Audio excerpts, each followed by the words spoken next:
Okay, welcome everyone to one of our author series. I am thrilled to be with Monica Jonsson today, and Monica is going to talk to us about her book, The Complete Corporate Coaching Toolkit, and is also going to share some of her experiences of her transition as an author from the coaching world, so like from the corporate world, and a number of other things as well.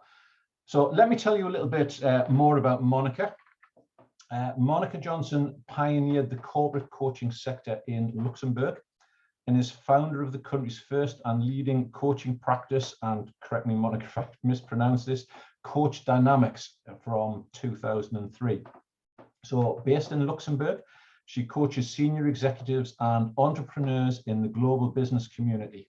With more than 80 client companies spanning across a diversity of industries, she has a profound insight into the comprehensive range of issues companies face in an ever-changing business landscape.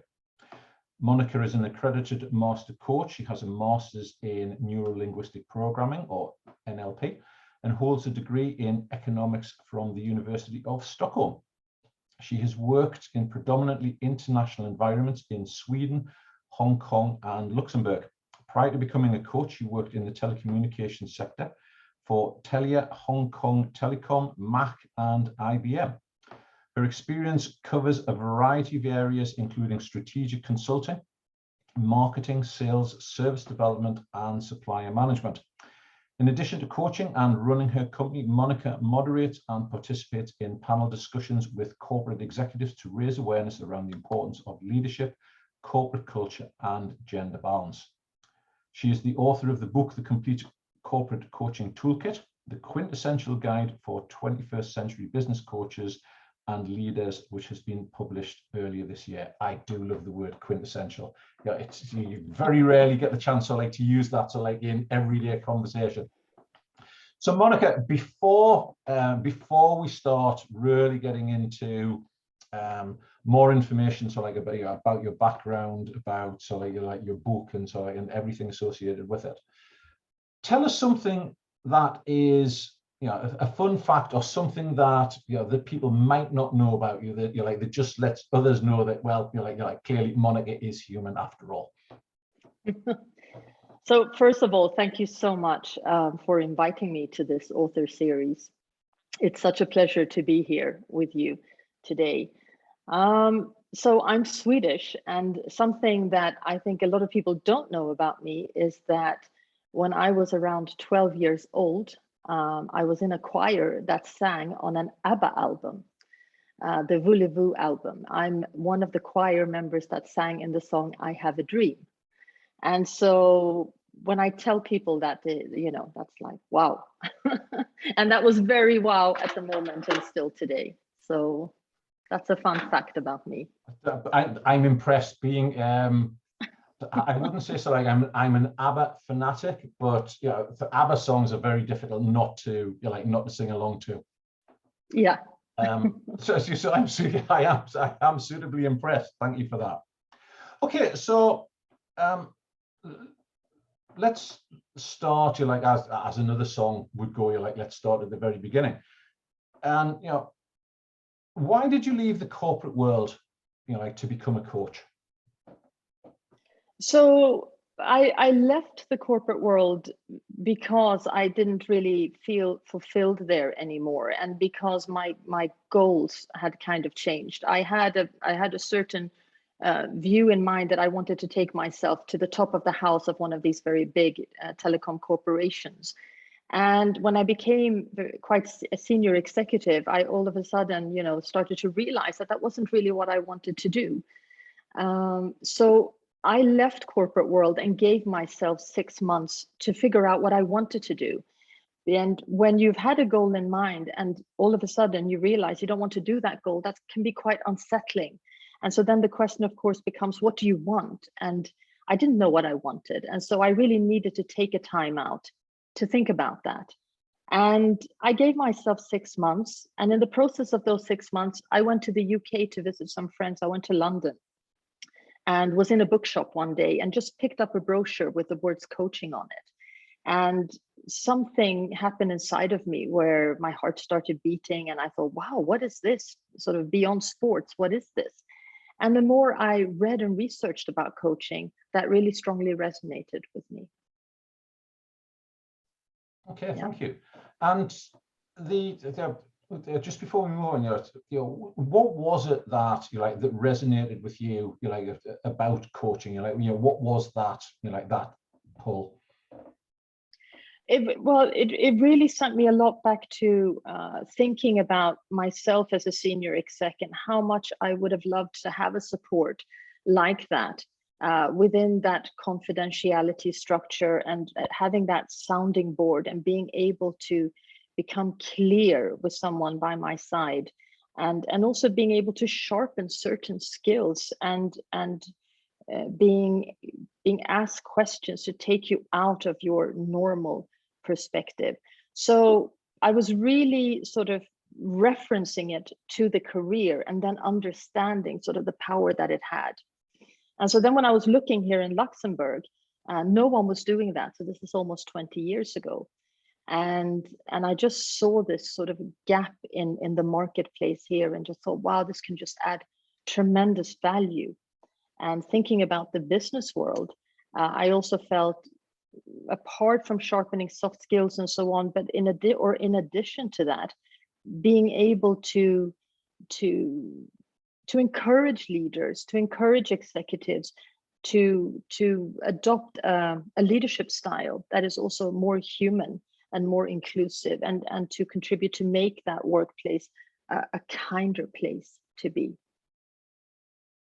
And I think there's a term often sort of bandied around, the strategic sounding board. And I think that the comment you make about that many people as you identify, don't know what's out there. So if nobody's offered them coaching before, they haven't come across it, then it is that, well, in hindsight moment. Which leads me on to my next question, which is in two parts really. Before we get on talking specifically about the toolkit, when did you start to get the idea of actually putting the toolkit itself to, before you started writing the book, where did the idea of the toolkit come from? So when I then sort of started coaching, and because of my background, it became quite clear that corporate coaching was really where I wanted to sort of specialize. It became quite clear that because you have these soft skills, you have soft skills like leadership, like communication, stakeholder management, and so on, that are very popular in the corporate setting. And so coaching off a blank page and not giving sufficient context or content, it became apparent to me was quite difficult. It took longer time for executives to progress on the goals that they wanted. So I felt that having tools to help them to facilitate thinking, to facilitate a deeper reflection, and to also sometimes just give them context around certain topics like emotional intelligence, for example, was extremely helpful for them to be able to progress. And so I started to put some stuff very early then together, and then was looking for books on this topic to see if I could find books that had these type of corporate toolkits. And I never found anything that I was really that I really wanted, or that would make sense. And at that point, I just thought, okay, I will set out and I will create the tools that I'm looking for myself, and I will draw on my own corporate background, and also from what I'm learning in the coaching sessions and what the clients are responding to. And so I started to build that up as I was doing the coaching, and have all the time been sharpening and developing these tools, because obviously in 20 years, corporate world moves very, very quickly and evolves. And so the tools all the time are adjusted to be relevant to those clients. And then maybe 5-6 years ago, I thought, you know what, maybe I could take these tools and actually convert them into a book. And so sort of a bit before the lockdown happened in 2020, that's when I really sat down and really started writing. And so that's been a 2-year journey actually to put that book together. Yeah. So during that, during that period, because I would imagine, with the wealth of corporate experience that you had, that there would have been far more material than has ended up in the the book as it is now. So how did you identify what was more important than perhaps some of the other material? So I've taken, so the book has got this the 7 most popular soft skill topics in my experience, in my practice, and I've really been logging this over 20 years. And so leadership is by far the most popular one. So we've got leadership, we've got communication, we've got emotional intelligence, influencing and negotiation, life balance, stakeholder management. And leadership is by far the most popular one, which is why it's also taken up, it's the weightiest part of the book. And so it's selected based on popularity, really. And so I felt that made sense to put the most popular ones in. Okay. And when you were writing, or when you you started that process, what was the drive for putting the book together? What was it that you hoped you would achieve from that exercise? Well, there was a few things that were a catalyst for me starting to think about it, to turn it into a book. One of the things were, so we have a lot of subsidiaries here in Luxembourg, and so where headquarters are sitting in other countries. And because I coach predominantly in Anglo or Scandinavian companies, we quite often had HR directors from the UK, for example, that came here. And they were quite curious many times to see some of these tools. And they were always very impressed with the tools that I had put together, that I showed them. And that gave me a lot of confidence, because I thought, wow, if HR directors in the UK, which are, UK and US, are so far ahead of the rest of the world when it comes to coaching. So that gave me a lot of confidence. And another thing was that clients that I would then, had coached many years ago, or would come back for a second round of coaching many years later, would always be telling me how they were still using the tools. And so I felt, wow, okay, so I really have something here. And so wanting to turn it into a book was to make it more broadly available for other corporate coaches, but also for executives that may not have access to coaches, or maybe haven't found the right coach, to also be able to self-coach using those tools. So the tools have really stood the test of time, I think, in demonstrating how useful clients are just finding them. Okay, and just building on from that, because I'd like to talk a little bit about your writing style and the way that you went about putting the book together in just a moment. If you were asked, who is this book for? Who will get the most from it? How would you answer that? Well, I would say that is both audiences that I've written the book for. And that wasn't so straightforward, because the two audiences are then corporate coaches, or coaches who want to go into the corporate world, and executives, leaders at any level, really, in the business environment or entrepreneur environment. It wasn't so easy to write to both of those audiences. It took me quite a long time to find a way to be relevant to both of those audiences. Both of those audiences would definitely take away from this book. Okay. Great value. Yeah, I'd like to come back to that point that you just made about about finding that way about the writing. Please, if I forget to come back to it, because I've got lots of questions I would really like to ask. So, in the time that we've got, please remind me. One of the questions that that many aspiring authors might have is, you go into Google or you go into Amazon and you key in executive coaching or something like that, and there are a multitude of of other books on the topic out there. And this is it's so like a two-pronged question. So the first part of that is knowing that there were so many books out there. What was, what made you think that, you know what, I know there are a lot of books out there, but I'm going to write something and it's going to be different? How did you go about that? So my books are absolutely stacked with coaching books.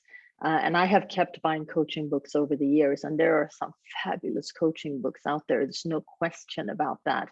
But I have yet, I mean, and you know, somebody after this recording may come with one, but I have not found a book that is so that really delivers on the promise of a real toolkit that is ready to use, and that you can, you know, that is ready to use, ready to go, and that is so comprehensive that can be used on oneself and with one's clients. Yeah, so I really feel or think that this book really has tapped that gap in the market of corporate coaching books. Yeah, and that partly answers my second question, which was going to be like, and how is your book different? Because certainly when I was going through it, and sort of the conversation that we've already had, of the numerous things that I really like about it, and just for the benefit of the readers who haven't read my book review yet, the use of color, the use of font that is not microscopic, so you can understand what you're doing, the exercises, and as well as a toolkit, I would equally describe it as like a field book that that people might want to, because I'm a bit of a dipper, so I like to be able to dip in and and dip out of things. And I think the final part of that, of the question before we sort of get into your your writing style, is when people are working through the book, and they perhaps get to a point of thinking, you know what, it would be great if I had a coach, to work with me, at the same time. What would you say? What would you say to people about what they should be doing at that point? Whether they should get a coach or not, or when they get to a point thinking, the information in the book is great. It would be really good if I could work with somebody on these areas. I think it's always valuable if you can find the right person. I mean, something that I know that obviously the association and myself, and I think every sort of certified coach, I will always say, find a coach that obviously you have good chemistry with, but that is certified and accredited. So I would give the advice to anyone who was thinking about getting coaching. I would say absolutely. It's just about finding the right fit. Yeah. Okay. So moving on then a little bit to to talk about your writing style. Tell us a little bit about how you went about it in terms of what research did you do, how did you structure your days, and then and then from those answers we'll perhaps build up on some other nuggets that you might have. So it was apparent for me really early on that I wanted to self-publish, because I'd gone, I think this is maybe 12 years ago, I had gone to a networking event where the keynote presenter was talking about self-publishing. And I remember there, I thought, and I didn't know you could self-publish before I went to that networking event.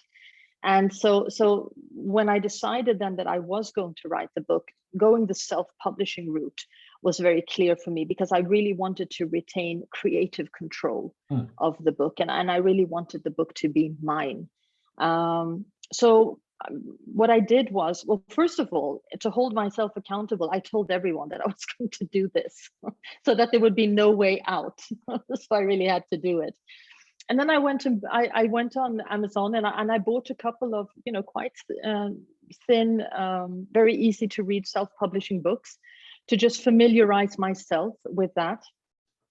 I contacted a couple of people in my extended network who I knew had written books. They had never written something like this but had written more novels. But I just wanted to to interview them a little bit about writing process and any tips.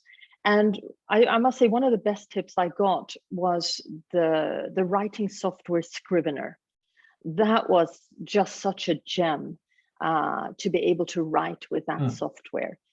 Just the way that helped me to structure, helped me to think about it in a good way. So that was something I got out of that.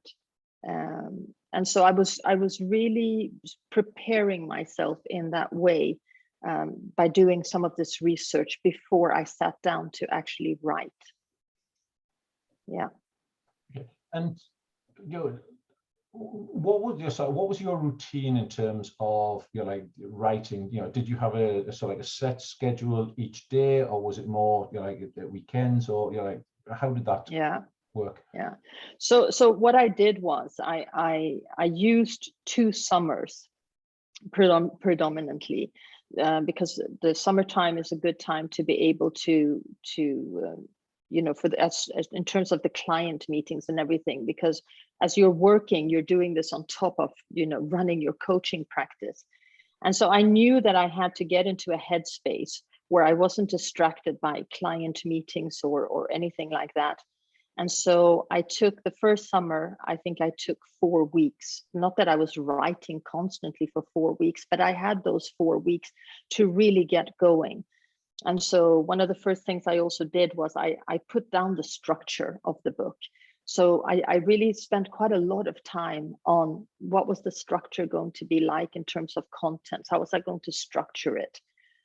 And that was extremely helpful then to really get writing, to almost understanding very early on how I wanted to have the tools, that I wanted to have those text boxes next to it, how I wanted it visually to be presented to the reader in order to really be relevant, easy to read, easy to use. I also decided early on that I wanted this book to be very non-academic. I wanted to have a personal tone in the book all the time, so that it would be very easy for the reader to follow and to understand. And because the corporate environment has also been moving so incredibly rapidly over the last years, I wanted to also set the scene in the introductory chapters about the corporate world and about that evolution, and how we're really standing at a threshold right now of incredible change and transformation. I think every single client company I'm working with currently, and it doesn't matter what industry it is, are really going through a cultural transformation. And so I wanted to give that flavor in the book also, so that people understand that. And I think that, I mean, certainly, from my experience, as I was reading something, that's, it certainly comes across. And I think it's very relevant, not just now, but for for whatever happens, in the future, because culture does change, and organizations are going through something like transition. Yeah. So going back to going back to that writing, so you've created the content section, and and now what the different areas are that you're going to be writing about, and you've got a sense of what's going to go in there, because of all of the experience you've got working with the executives and in the corporate world. What were the challenges? What were the things that that got in your way for for putting it together? One of the things that was very challenging for me was really the introductory chapters, really setting the scene. It was I knew that I needed to find a certain tone, and I think I rewrote the introductory chapters probably 5 or 6 times before I was happy with it. I had found the right entry point. That was really difficult, I think. And then when it came to the tools, it was more challenging also. It wasn't, of course, the tools were there, but in order to explain the tools and how to use those tools in a very easy way, and because I have lived with those tools now for so many years, there's several things that are so obvious to me and may not be so obvious to others.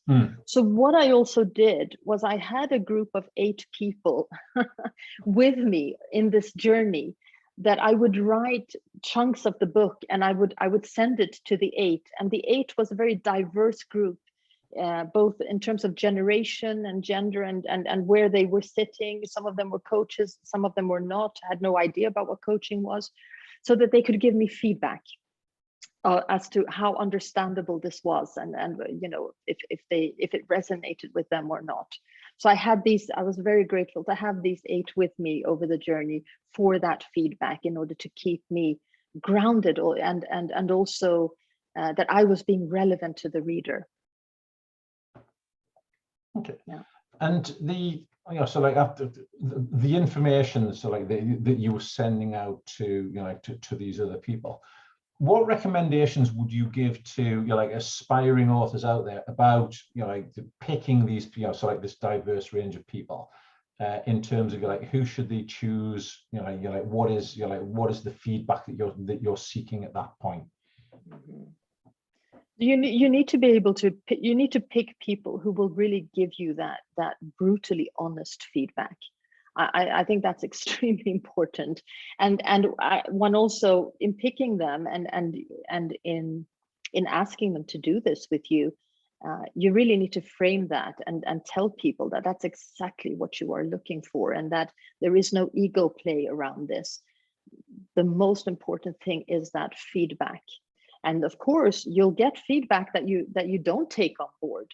You will take the vast majority on board, but there's also stuff that you won't take on board, and that's fine. That's also fine, because in the end, it's your judgment call. But I must say that was an incredibly useful thing, because again, there were some things that were so obvious to me, and by some of the questions I was getting, I realized, okay, no, I have to clarify more here, or I'm over explaining here. I need to step back. Yeah. Okay. And if you can remember, what was the most valuable piece of feedback you received, either during that process or during the final review stage for your book? I really can't remember, because it was such a long journey. That's really difficult. That's really difficult. I can't. Okay, no worries. Never let it be said that I don't ask so like a challenging challenging question. Okay, so in terms of your writing style, and thinking about the journey that you've been on, what are some of the key pieces of advice that you would give to aspiring authors who equally might have their own tools, perhaps in life coaching or spiritual coaching or or whatever it might be, who might be encouraged by your style of writing to to put something together themselves? Mm-hmm. In terms of writing style, I think it's important. I think maybe we are also in a time now where I can see it on a lot of the books that I'm also reading, that are similar types of books. I think we are in a time where personal tone is very appreciated for readers. So I really think that we should strive, even though these books are sort of books to help others and so on, but to when you write from the heart, I think those are the most attractive books to read. Somebody was saying to me also, I remember when I was writing it, and it was somebody in the UK that I had also given, that was with me in this journey, and who said, you need to write almost like you speak. I mean, obviously you don't speak, maybe one doesn't speak, grammatically, but there should be that people can hear. And I think a really good thing when I had handed it out also was a lot of the feedback that I got was, it's like you're sitting talking to me, was a lot of the feedback I got. It's like you're with me in the room talking to me when I'm reading this. And then I thought, okay, I got that, because that was important for me. And I think that is a way of writing today that I think speaks to people. So So and I would concur with that. So like it, you know, as I mentioned earlier on, it's what I would call sort of like a pleasurable read, and also Yeah, sort of like something that you mentioned earlier on. You're like, it's not academic in the sense that you're reading something and having to go away and then work out what it is that you've just read. yeah. If you know, so if you had a, you know, sort of like an executive in front of you who was saying, you know what, I'd love to write, you know, like a book on being an executive, what advice would you give them?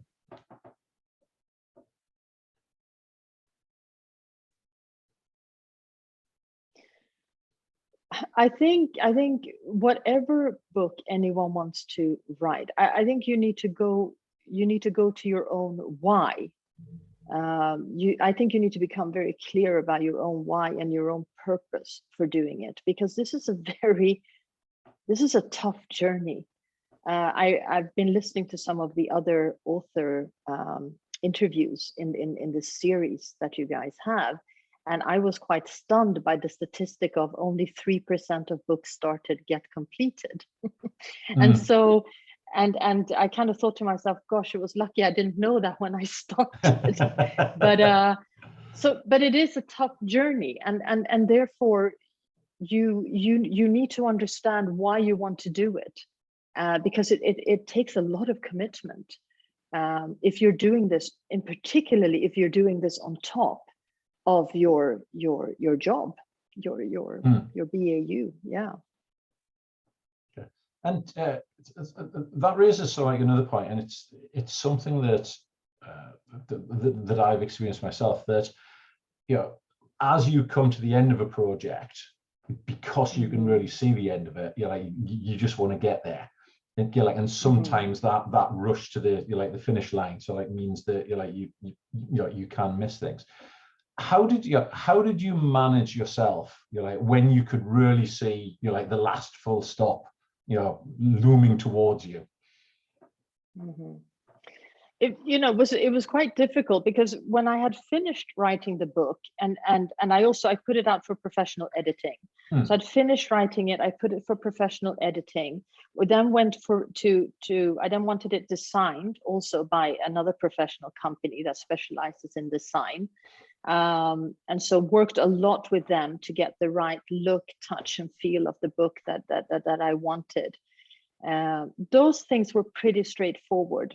What I'd like to share with everyone was that I had this belief, because of the 2 self-publishing books that I had bought, and also from going through the Amazon website, that self-publishing was going to be very straightforward. You kind of just dump your manuscript out there on there, and then it's kind of by magic. And that really wasn't the case. That was quite a painful process, I have to say. I don't know if it was also because you know, I published it in color, but there was an awful lot of fuss about the layout. It was quite difficult with the color coding. So, for example, in the first 3 months, I could only upload the hardcover of the book, whilst the paperback of the book, for some reason, couldn't get the right shade of red. And because red is going through the whole book, it was so important that shade was correct. So there was I felt like we lost a lot of months, maybe 2-3 months, on the back and forth with Amazon. And their call center for self-publishing is in the US. So on top of that, we had the time difference. And also, so when we were opening these trouble tickets, you also never got to speak to the same person twice. So you always had to start sort of your explanation. So that was very painful, I have to say. I mean, I think it's really worth it now, because there's no other platform like Amazon, because this is a global book. And so to get that global distribution is fantastic. But it's not just dumping your manuscript there and boom. At least it wasn't like that for me. And maybe that is also, I really wanted the book to be in stellar condition in terms of layout and all of this. I didn't want to compromise on quality. So yeah. Yeah, and for those of you who are watching, just in case you can't get a sense of what it looks like, so like from the image on the screen, it is a chunky, beautiful, beautifully put together book. You know, that is just full of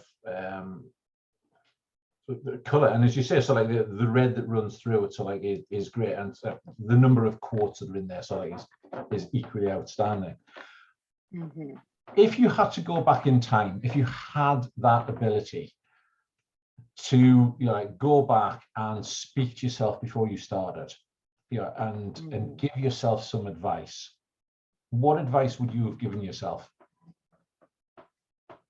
knowing what you know now? Yeah, so that's a really good question.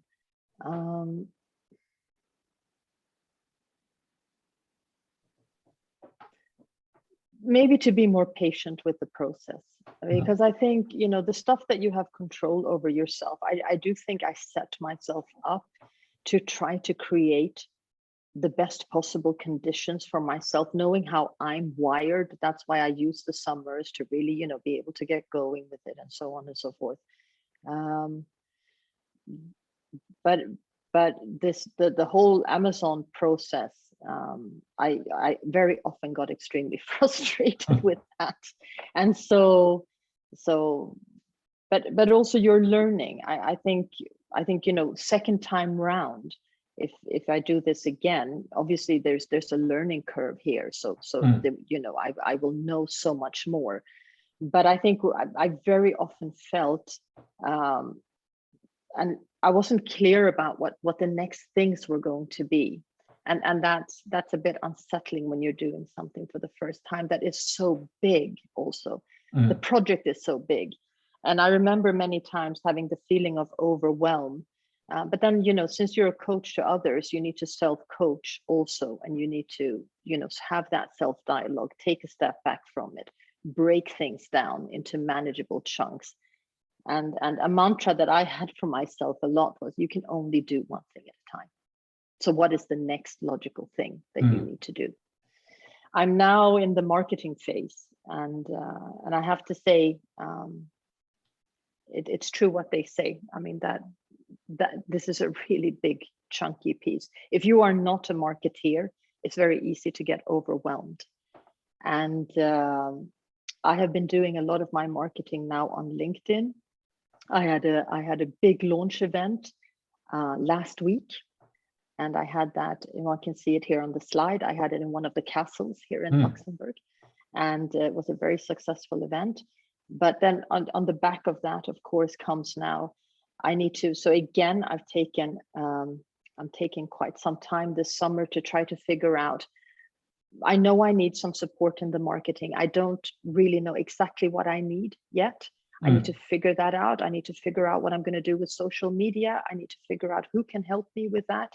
And that's not exactly clear. So I think it's important also at on the marketing side, to talk to people, to interview people, to get clarity about what you need and want, and to maybe also get help in defining a marketing strategy. I think the marketing is just such an incredibly important part. Even though it's overwhelming, it's such an important part, because you really want the book out there. And people can't buy your book if they don't know about your book. So similar to the way you market, you know, everyone knows that marketing yourself as a coach is so important, because you're not going to get clients unless they know about you. Yeah. And it's of course the same thing here with the book.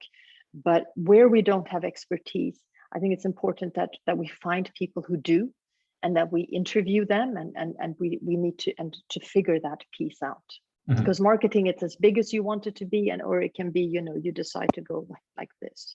So yeah, and I suppose, you know, in a way that's exactly what, you know, like all of the, you know, sort of the, you know, the best-selling authors, you know, like have probably gone through, you know, like at some stage.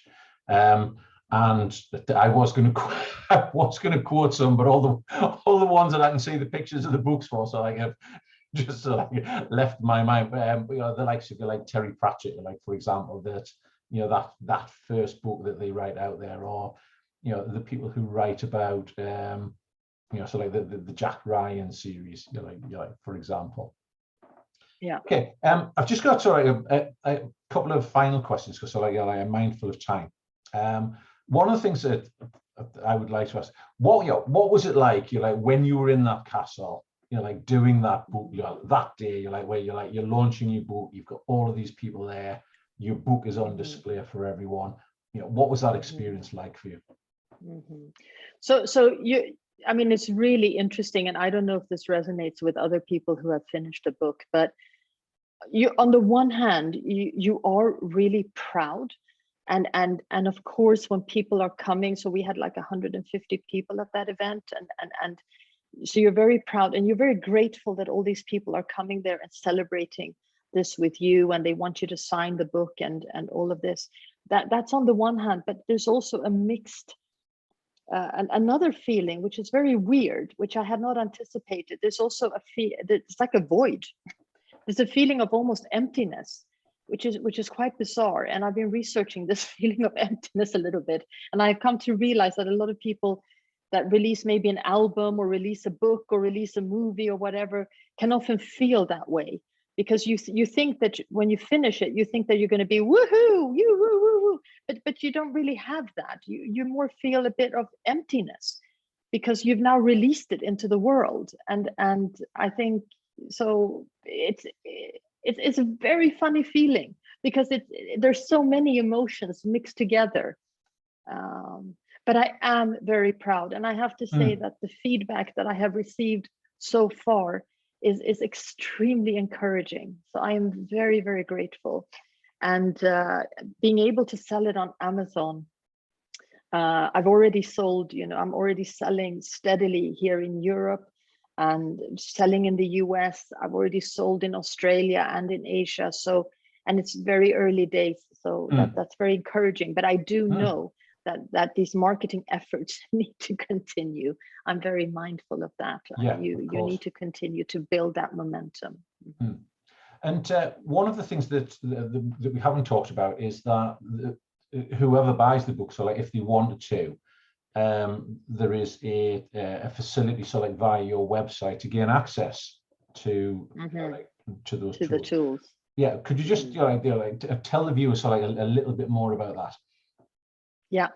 So so a lot of the people that have now bought the book are talking to me about that, the book is on their desk, they use it as a reference book, but then the book is so beautiful they don't really want to write in the book either.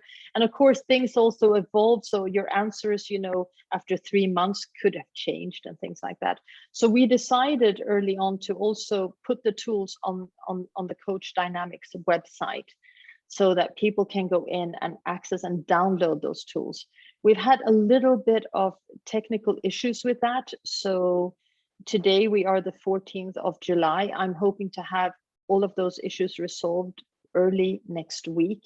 So right now, if you go on there, it says that it's under construction. So we had to put that in because there were a few technical hiccups, but I'm very confident those will be resolved early next week. That means that you can go in, and so all the tools that are in the book can then be downloaded. Yeah. And is that a free service or is that a subscription? Yeah, that's a subscription. So what we've done is we're going to give 4 tools for free, so people can go in and can look and get a good look and feel. And then it's going to be priced at 25 euros for a whole year. So then you can go in during a whole year and download as many of those tools as you want and need. And you can download them individually when you need them. You can download them in groups. You can download all the tools. It's as you want. Okay, great. Monica, so it's been a pleasure talking to you. Just before we round up, what would you like to tell the the audience listening, listening to this recording, that we haven't talked about, either about your own coaching journey, your journey as an author, or anything around the book, or why people should buy the book, that we haven't talked about already that you think is important?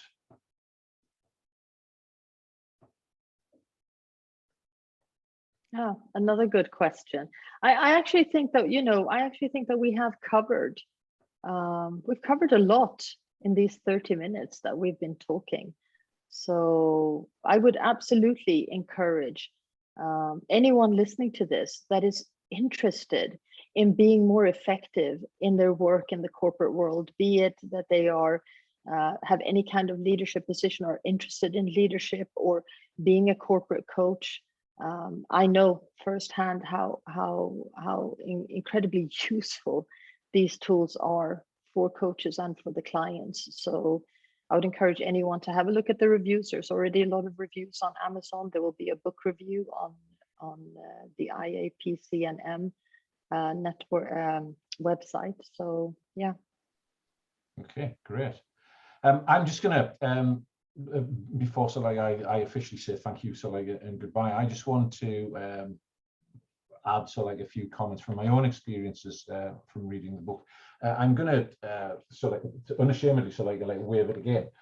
And one of the exercises I recently completed was to, and it might not look like it, was to tidy up all of the books in my office. And because of COVID and because I couldn't give any of them away at the time, many of them went into the recycle bin. So I was incredibly discerning about what stayed and what went. And it was based on a simple question of, am I ever going to use this? Am I ever going to reference it again? Am I ever going to share this information with anyone else? And I can categorically, and not just because Monica is albeit not in the room with me, but sitting opposite, this is a book that would never have made it anywhere other than that has to stay. It is, as I mentioned before, it is incredibly useful. As an executive coach, it is incredibly useful to be able to recommend to your clients, which I've done so on a number of occasions. In my role as Chief Operating Officer and current Acting Head of Accreditation within the IAPC&M, it's also an incredibly useful book to recommend to other executive coaches or people who are moving into that field. I would categorically recommend that you have a look at the book on Amazon, and I would highly recommend it to be on your bookshelf. I have to say, just showing the book again, that it didn't actually fit on the bookshelf where I've got all of my other books on executive coaching, so I had to drop it down one where there was a bit more space, but it has pride of place on that part of it. Monica, it's actually been more than 30 minutes, but it has been an absolute pleasure to talk to you about your journey, your experiences. I would stress again that Monica is an accredited master coach, has thousands of hours of experience. I would encourage anybody who has an interest in what Monica does, if I can say so, Monica, to contact Monica if you wish. Certainly have a look at the book, and just one final thing, and so I'm going to drop this one on you, unashamedly. Your book is full of quotes, and I am a great one for quotes, and I really like them. As your final comment, what is your most favorite quote from your book? It's probably, and I need to look it up, but it's it's very difficult to find one that is the absolute favorite, since I only selected the favorites. But seeing that we're in a time now where we're talking a lot about inclusion, the one from Verna Myers that I chose to include in the book, I just thought was so beautiful, where she says, "Diversity is being invited to the party. Inclusion is being asked to dance." And because I'm invited to speak on a lot of panels, this is actually one that I quite often bring up, because it's so timely right now in that corporate environment. It's an excellent quote, and within my own book review, that I have to equally say that came very close to being one of the ones that I included as well. Monica, I'm going to draw our time together to an end. I would like to thank you most sincerely for, first of all, sort of agreeing to be interviewed, so like about your book. Secondly, for putting up with my my questions, which are like generally spontaneous, and equally, for writing the book. You've provided so like an audience with another resource, an incredibly valuable resource that they can go to, rather than just and I'm sure somebody will challenge me on this, but yeah, rather than some of the like the other books that that many people will pick up, look at, and go, yes, no, I can just put it back on the shelf.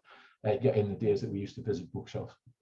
On that note, I'm going to bring the recording to a close. I'd like to thank everybody who has watched this video, and if you have any questions or queries for either Monica or the IAPC&M, then please let us know. May I just add also, so anyone who's interested in contacting me, feel free to link up with me on LinkedIn. I would be delighted. Okay, that's great. Thank you very much. Thank you so much.